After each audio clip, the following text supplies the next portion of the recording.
androm-panjakana faharoan'ny repoblika faefatra manana ny filohan'ny anteny-miram-pirenena Etsitsimbazaza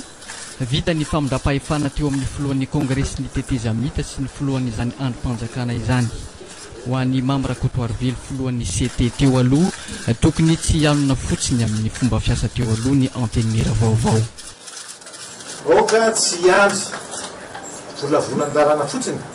fa oka koa mba isy ny todi-dalàna iainga avy amin'ny solombavam-bahoaka satria matetika dia miandry fotsiny ho fahanany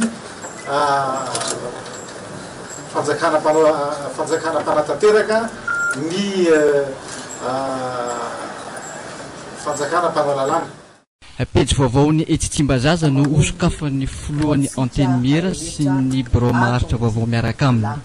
ho an'ny Christine Razanamahasoa filohan'ny anteny-miram-pirenena 5 taona ametrahana soro-dalana vaovao mbo tsy maintsy tanterahana. Fametrahana soro-tsasa ao mandritry ny 5 taona amin'ny mandat izay ansolombavam-bahoaka fa teo tsy voafetra ny fotoana itoeram-pirenena tsy voalaza ary nisy ny endry zareo zany hoe voafeny izy na tsy afaka tao resaka ara-bolana ny fitantanana tsy mba afaka nanao na projet na programme d'investissement noho hoe na ny toebola fotsiny azo ary voafetra.